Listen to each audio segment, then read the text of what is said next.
प्रेक्षकांनो, मालिका आता एका वेगळ्याच टर्निंग पॉइंटवरती येऊन पोचलेली आहे. आता इकडे श्रावणीला डायरेक्टच तिच्या आईची चिठ्ठी मिळते. त्या चिठ्ठीनी आता इकडे श्रावणी डायरेक्ट तिच्या आईपर्यंत जाऊन पोचते. श्रावणी तिच्या आईला जाऊन भेटते. श्रावणी आता इकडे डायरेक्टच तिने शिरीष काडेकरचं सत्य विचारते तिच्या आईला. तिची आई आता इकडे फार मोठा असा खुलासा करते. तर तो कोणता खुलासा असतो, श्रावणी तिच्या आईपर्यंत त्या चिठ्ठीतनं कसं काय पोचते, त्या चिठ्ठीत काय असतं, ते सगळं आपण आजच्या भागामध्ये जाणून घेऊया. आता इकडे डायरेक्ट शुब्बू विचारतो त्याच्या बाबांना, बाबा हे सगळं काय चाललं आहे बरं? तुम्ही वेशभूषा करून हॉस्पिटलमध्ये का बरं गेले होते? वेशभूषा करून तुम्ही हॉस्पिटलमध्ये जाऊन काय विचारलं होतं बरं? आता प्रेक्षकांनो, आता इकडे डायरेक्टच ना शुब्बूचे बाबा बोलता, मी हॉस्पिटलमध्ये का बरं गेलो होतो मी ते काही देखील एक सांगू शकत नाही. तेवढ्यात आता इकडे श्रावणी विचारते, प्लीज बाबा मला तुम्ही जे काय सगळं सत्य आहे ते सगळं सत्य सांगून टाका.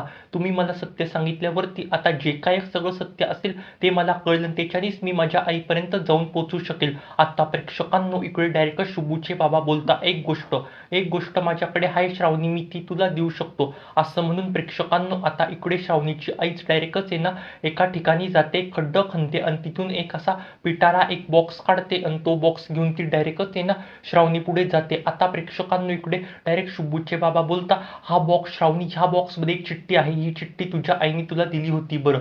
आता प्रेक्षकांनो, इकडे श्रावणीला फार मोठा असा धक्का लागतो. श्रावणी बोलते, ही चिठ्ठी माझ्या आईने दिली होती म्हणजे नेमकं काय आहे या चिठ्ठीमध्ये? आता प्रेक्षकांनो, इकडे डायरेक्ट श्रावणी ती चिठ्ठी ओपन करून पाहते. त्या चिठ्ठीमध्ये तर डायरेक्टच प्रेक्षकांनो पत्र असतं. त्या पत्रामध्ये असलेलं असतं, श्रावणी बाळा मला माफ कर बरं, इतक्या वर्ष मी तुला भेटू काही देखील एक शकले नाही. श्रावणी मला तुझी पण फार आठवण येत आहे बरं. मी तुझ्यापासून लांब जरी असले ना तरी मी मनाने तुझ्या जवळ आहे बरं. तुला पण माझी फार आठवण येत आहे श्रावणी, हे सगळं मला माहिती आहे बरं. पण काय करायचं, वेळच तशी आली होती बरं, म्हणून मी तुझ्यापासून फार लांब गेले आहे बरं. श्रावणी बाळा मला तुझी फार आठवण येत आहे बरं. मी एक अशा ठिकाणी आहे ना तिथे आपली भेट अजिबात काही देखील होऊ शकत नाही, पण मी एका सेफ ठिकाणी आहे, तो अजिबात माझी काळजी करू नको. हे सगळं त्या नंदा अक्कानी केलं आहे बरं. त्या नंदाचा प्लॅन होता बरं.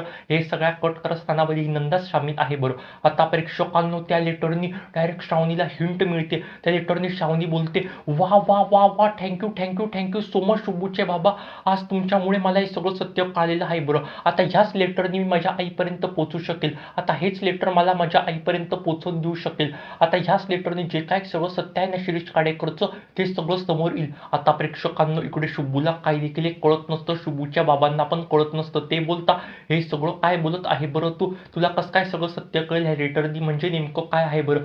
लगेच आता इकडे श्रावणी बोलते, तुम्ही ऐकलं नाही का, आई एका सेफ ठिकाणी आहे. एक सेफ ठिकाण म्हणजे कोणतं? ते म्हणजे आमचं फार्म हाऊस.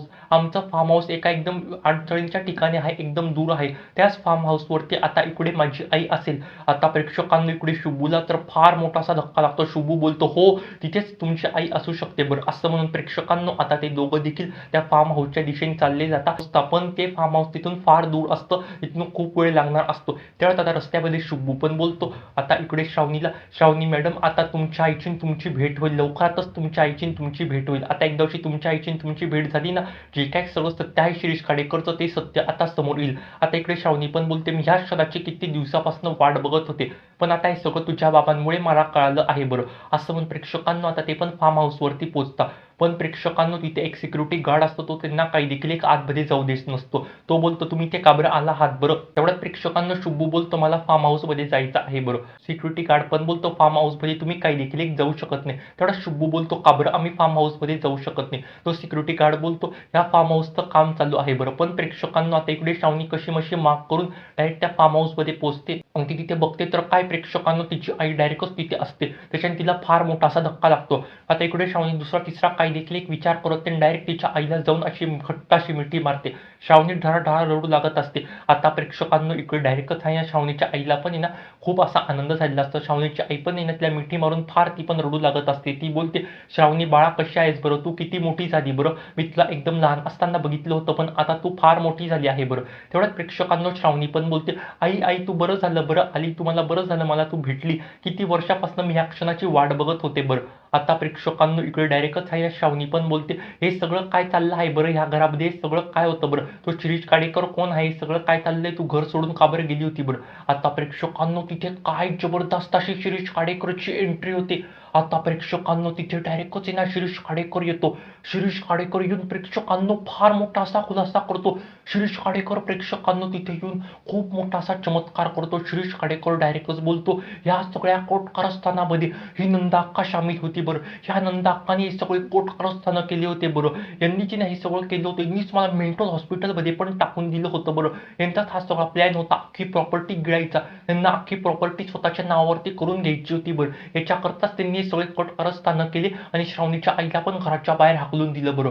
आता प्रेक्षकांनो इकडे श्रावणीला फार असा संताप होतो. श्रावणी बोलते, काय ती नंदाबाई, त्या नंदाबाईचे सोय कोर्ट कारस्थान होते का, आता मी त्या नंदाबाईला अजिबात काही देखील एक सोडणार नाही, असं म्हणून प्रेक्षकांनो आता इकडे श्रावणी डायरेक्टच यांना घरी जाते. श्रावणी डायरेक्टच घरी जाऊन यांना नंदाच्या बेडरूम मध्ये जाते आणि तिथे डायरेक्ट मिरचीची धुनी करते. त्या नंदाला डायरेक्ट बांधून ठेवते आणि तिला डायरेक्ट मिरचीची धुनी देते आणि बोलते, हे नंदा अक्का, तू इतकी कोर्ट कारस्थानं करशील असं वाटलं नव्हतं, तूच माझ्या आईला इतक्या वर्षापासून लपवून ठेवलं होतं ना. आता प्रेक्षकांनो ती नंदा अक्का बोलते, हे सगळं जर का विश्वंभरला कळलं ना, तुझी काय हालत होईल ना, तू स्वप्नात पण विचार करू शकणार नाही बरं. आता तेवढ्यात प्रेक्षकांनो श्रावणी पण बोलते, हे सगळं सत्य तर बाबांना कळेलच, पण मिरचीची धुन दिली याच्यानी बाबा मला काही देखील एक बोलणार नाही, तुझे सगळे कोर्ट कारस्थानं केली ना आई बरोबर, जर का हे बाबांना कळलं ना तर मग काय होईल ना, याच्या तू स्वप्नात पण काही देखील एक विचार करू शकत नाही. आता इकडे नंदा अक्का बोलते, आता माझं काही देखील एक खरं नाही, आता काही पण होऊ शकतं, असं म्हणून प्रेक्षकांनो आता इकडे नंदा अक्का म्हणते, मला काही देखील एक होऊन येण्यास श्रावणीची माफी मागितलीच पाहिजे, कधी कधी गाढवाला पण येणं आपल्याला बाप बनवा लागतो, असं म्हणून प्रेक्षकांनो आता इकडे डायरेक्टच नंदा अक्का बोलते, श्रावणी मला माफ कर, माझ्याकडून इतक्या वर्षापासून या सगळ्या चुका झाल्या, मी हे सगळे कोर्ट कारस्थानं केली, पण प्रेक्षकांनो आता इकडे श्रावणी तिला काही देखील एक माफ करत नाही. तेवढ्यात प्रेक्षकांनो तिथे आता शुभू येतं. शुभू बोलतो, ह्या बाईला सोडावं तुम्ही, आता हे सगळं सत्य आपण कसं ते डायरेक्ट साहेबांपुढे आणायचं त्याचाच आपण विचार केला पाहिजे, सगळं सत्य आपण या साहेबांपुढे आणलंच पाहिजे. प्रेक्षकांनो तेवढ्यात आता इकडे श्रावणी पण बोलते, हो हे सगळं सत्य आपण साहेबांना सांगितलंच पाहिजे, पण आता मी हे सगळं सत्य साहेबांना सांगितलं तर साहेब माझ्या बोलण्यावरती अजिबात काही देखील एक विश्वास ठेवणार नाही. आता प्रेक्षकांनो इकडे डायरेक्टच आहे ना श्रावणी परत त्या फार्म हाऊसवरती जाते, तिच्या आईला भेटते. आता इकडे श्रावणी म्हणते तिच्या आईला, आपण काहीतरी एक केलं पाहिजे, सगळं सत्य आपण बाबांपुढे आणलंच पाहिजे. आता प्रेक्षकांनो इकडे श्रावणीची आई फार मोठा असा प्लॅन करते. आता इकडे श्रावणीची आई पण बोलते, ती नंदाबाई, त्या नंदाबाईचं सगळं बोलणं तू रेकॉर्ड करून घे आणि तिथं सगळं बोलणं रेकॉर्ड करून आपण डायरेक्टच ते ना भैसाहेबांना दाखवू, असं म्हणून प्रेक्षकांनो आता इकडे शुभू पण बोलतो, हेच मी सगळं तुमचं बोलणं ना रेकॉर्ड करून घेईल बरं. आणि आता इकडे श्रावणी डायरेक्टच आहे ना दुसऱ्या दिवशी जाऊन बोलते, नंदाबाई तू फार चुकीचं वागली बरं, आता मी तुला काही देखील एक सोडणार नाही. आता प्रेक्षकांनो इकडे डायरेक्ट ती नंदा अक्का पण बोलते, श्रावणी मला माफ कर, मी तुझ्या आईबरोबर फार चुकीचं वागले. आता प्रेक्षकांनो त्या संधीचा फायदा उचलून आता इकडे शुभू डायरेक्ट सगळी रेकॉर्डिंग करून घेतो. आता प्रेक्षकांनो शुभू ती सगळी रेकॉर्डिंग जाऊन डायरेक्ट भैसाहेबांना दाखवणार असतो. आता प्रेक्षकांनो शुभून ती सगळी रेकॉर्डिंग भैसाहेबांना दाखवल्यावरती नंदा अक्काचं सत्य समोर आल्यावरती आता इकडे भैसाहेब नंदा अक्काला कोणती शिक्षा देईल, नंदा अक्काच्या विरोधात कोणता निर्णय घेईल, ते सगळं पाहणं तर फारच रंजक ठरणार आहे. प्रेक्षकांनो मालिकेच्या पुढील अपडेटसाठी चॅनेलला सबस्क्राईब करा.